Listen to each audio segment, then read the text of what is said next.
Cette question est basée sur les nombres complexes, inspirée par l'examen d'admission Polytech de septembre 2023, partie algèbre, dans l'école polytechnique de Bruxelles, bien sûr.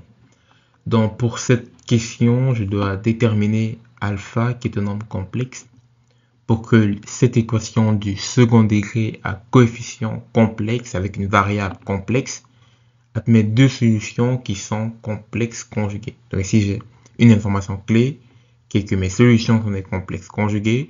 Je dois déterminer le paramètre alpha et calculer ces solutions. Donc je rappelle l'équation ici, ça c'est la forme générale, hein, avec z au carré, z la constante et les paramètres. Donc ça c'est le a, b et le c sous la forme classique que tout le monde connaît. Donc pour simplifier le problème, je vais supprimer la constante devant le monôme z au carré. C'est beaucoup plus simple pour la suite de mon analyse. Donc je vais diviser tout par i, comme ça j'ai 1 ici devant et je divise tout par i.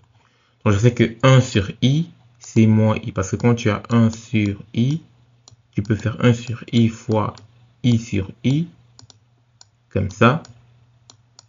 Quand tu fais i fois i, tu as moins, i fois 1 fois i, tu as 1, tu as i, dans la fin tu as i. Donc rappelle-toi que 1 sur i à chaque fois c'est moins i. C'est très très pratique quand tu travailles avec des nombres complexes, ça te permet d'aller très vite. Moi, je sais déjà que dès que je vois 1 sur i, directement c'est moins i.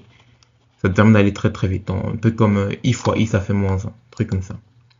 Donc je sais que partout où je vois 1 sur i, je remplace par moins i, ok. Du coup, là, j'ai une belle équation du second degré que je connais bien. Et par la suite, on m'a dit que, ok, mes solutions sont des solutions complexes conjuguées. Déjà, comment est-ce qu'on écrit un nombre complexe? Un nombre complexe s'écrit sous cette forme. A plus IB, où A et B sont des nombres réels. Et son complexe conjugué, c'est tout simplement le même, par exemple le même, mais pratiquement les mêmes constantes avec un déphasage de moins ici. Dans la partie imaginaire est négatif, tandis que la partie réelle est positive. Ou alors la partie imaginaire a un signe opposé de la partie imaginaire de l'autre nombre. C'est ce qu'on appelle des complexes conjugués. Ils sont conjugués parce qu'ici c'est plus et c'est moins. Ok. Ici, comment est-ce que je peux utiliser ces complexes conjugués pour pouvoir trouver le paramètre alpha ou même pouvoir retrouver les solutions? Je sais que si je fais si je fais la somme des deux nombres complexes conjugués, je fais ça plus ça, j'obtiens 2a. Ça veut dire que cette équation est égale à 2a. Du coup, 2a c'est un réel. Alors cette équation me dit que tout ça me donne un réel. Si je fais le produit des deux, j'aurai a au carré plus a moins ib plus moins aib plus aib, ça va s'éliminer, plus ib fois moins ib, ça fait b carré. Donc si je fais le produit des deux, tu obtiens a au carré plus b carré.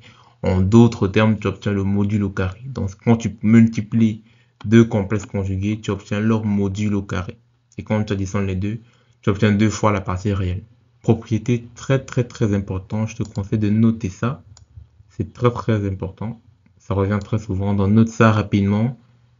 Mais pause et note ça rapidement parce que ça va tout le temps revenir dans les nombres complexes. Ok, on peut continuer. Si on va faire un petit rappel, c'est un truc qu'on voit en secondaire, en quatrième année de secondaire. Tout le monde passe par ça. C'est la règle de somme et produit. La règle de somme et produit te permet de généralement trouver les solutions de ton équation assez rapidement. Mais dans ce cas-ci, on va l'utiliser pour appliquer certaines propriétés. Donc ici, ils ont mis un truc qui n'était pas super juste. Le fait que si delta est positif, même si delta n'est pas positif, ça marche quand même. Parce qu'ici, dans ce rappel, il suppose que voilà, c'est des solutions réelles. Et même si delta n'est pas positif, ça marche tout de même. Ici, qu'est-ce que ce théorème nous dit? Ça nous dit que la somme des deux racines me donne le coefficient qui est ici, b sur a. Donc c'est pour ça que moi je disais directement par b sur a, mais ici c'est normalement b sur a. Et le produit des deux me donne le coefficient qui est ici. Du coup, avec ça, ça va m'éviter de passer par de l'algèbre compliquée en calculant la racine avec b carré moins racine carrée de b carré moins 4ac sur 2a. Je ne vais pas passer par ça. Je vais plutôt utiliser cette propriété-ci. Donc, généralement, dans tout ce qui est polynôme, tout ce qui est nombre complexe, tout ce qui est équation du second degré, troisième degré, etc., il ne faut jamais, au grand jamais, passer par la formule quadratique que tu fais b carré plus ou moins racine carrée de 4ac sur 2A. Il faut jamais passer par ça. Toujours exploiter cette propriété. C'est très très élégant et très très rapide pour résoudre des problèmes. Donc si j'applique ça, ça me dit quoi? Ça me dit que Z plus Z bar dans le complexe conjugué de Z, c'est 2A. Donc ce coefficient-ci, B, est égal à 2A. Ok. Je simplifie tout, je multiplie tout par I. Donc j'aurai I fois 1 moins I fois alpha I. Ça me donne alpha parce que moins I fois I, ça fait moins 1. Comme il y a moins, ça fait alpha I. Ici, tu peux te dire que, ah ok, cette équation, normalement, elle est réelle. Ça veut dire quoi? Ça veut dire que alpha moins I est égal à 0 parce que tout ce qui est complexe doit être égal à 0.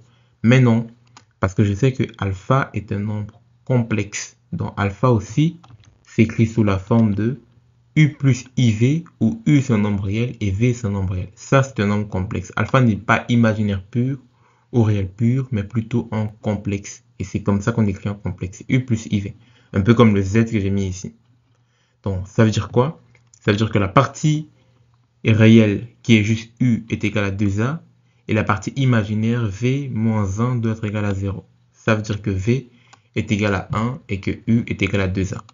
Pour l'instant, je n'ai pas trouvé encore alpha. J'ai que un paramètre d'alpha qui est le V. Il me faut trouver le deuxième paramètre U. Mais ça tombe bien parce qu'au début, j'ai défini deux équations. Et quand tu définis deux équations, forcément, c'est pour trouver deux inconnus. Pas forcément, mais il se peut que tu as deux équations redondantes. Mais dans ce cas-ci, comme on a eu deux inconnus, on a eu deux équations, donc ça tombe très bien pour nous. Donc, qu'est-ce que je dis? Je vais dire que C, ici, le produit des deux, c'est C sur A. Donc, le produit des deux, qui est A au carré plus B au carré, c'est égal à ça. C'est ce que j'écris ici. Je multiplie un peu tout. Je fais moins I alpha fois 1, ça fait moins I alpha. Moins I alpha fois 2I. I fois I moins. Moins fois moins plus. 2 fois alpha, 2 alpha. C'est égal à A au carré plus B au carré. Mais on sait que alpha n'est ni réel pur, ni imaginaire pur. C'est un complexe. Donc alpha, c'est U plus IV. I plus IV partout. Je simplifie tout. Je détaille tout. Je mets un peu les réels d'un côté, les imaginaires d'un côté. Et tout ça est égal à alpha à A plus B au carré. Je fais la même chose. Je veux dire que la partie imaginaire, donc 2V moins U, est égal à 0. Et la partie réelle, V plus 2U est égal à A au carré plus B au carré, qui est un nombre réel. Ça veut dire que U est égal à 2V, mais V était égal à 1, donc U est égal à 2. Donc alpha, c'est 2 plus IV, sachant que 2 plus I. Sachant que le 2, c'est parce que ici U est 2, et le I, c'est le I de base, et V, c'est 1, donc 1 fois I, ça fait I. Là, je viens de trouver alpha, je viens de résoudre une partie de la question. Ensuite, on m'a demandé de trouver les solutions. Pour les solutions, je sais que je dois trouver A et B. Je sais que puisque U est égal à 2, alors A est égal à 1. Donc, je connais déjà la valeur de A. Il me faut encore trouver la valeur de B. Comment je trouve la valeur de B? Je reviens dans cette équation que je définis ici. V plus 2U, c'est A au carré plus B au carré. V plus 2U, c'est A au carré plus B au carré. Je connais V, je connais U, je connais A, donc je peux trouver B. V, c'est 1, U, c'est 2, 2 fois 2, 4, A, c'est 1, 1 au carré, 1, et B, c'est B au carré, je ne connais pas. Tu vois qu'ici, tu auras B au carré qui est égal à 4, donc B est égal à plus ou moins 2. Et ça, c'est vraiment super important parce que B est égal à plus ou moins 2, ça veut dire quoi? Ça veut dire que si tu mets moins ici, ça veut dire qu'en fait, Z vaut A moins IB. Et du coup, ici, tu as Z qui vaut A plus. Donc, tu vois que B doit être égal à plus ou moins parce que tu ne peux pas dire qui était complexe conjugué de qui, en fait. Donc, il y a une indétermination de qui est plus, qui est moins. Moi, je te dis que Z, c'est A plus IB, mais j'aurais pu dire que Z, c'est A moins IB. Et Z bar, c'est A plus IB. Du coup, c'est pour ça qu'à la fin, on se trouve en fait un plus ou moins AB. Et ça boucle en fait la boucle, ça donne tout le sens à la définition de complexe conjugué, qui te dit en fait que le signe doit juste être opposé. Si c'est plus, alors le complexe conjugué c'est moins. Si c'est moins, alors le complexe conjugué c'est plus. Et vice versa. Et on retrouve bien ça dans le calcul du B ici à la fin, qui donne tout un sens élégant à notre définition d'un complexe conjugué. Donc, puisque je connais A et B, alors d'office, je connais mes solutions. A, c'était 1, B, c'était plus ou moins 2. Donc, Z, c'est 1 plus 2i et 1 moins 2i. Et c'est les solutions de cette équation. Si tu veux t'amuser à remplacer alpha et z dans cette équation, tu vas bien retrouver 0. Moi, je l'ai fait, j'ai bien retrouvé 0. À toi de le tester. Et dis-moi en commentaire si tu avais une autre façon de calculer ça en passant par la définition des solutions avec b carré moins racine carrée de... Non, moins b plus ou moins racine carrée de b carré sur 2a, etc. Peut-être tu vas essayer de trouver les solutions, de mettre une condition sur la racine carrée, je ne sais pas. Mais dis-le moi en commentaire. N'hésite pas de liker, partager et peut-être t'abonner. C'était tout. C'était Dibril. Salut.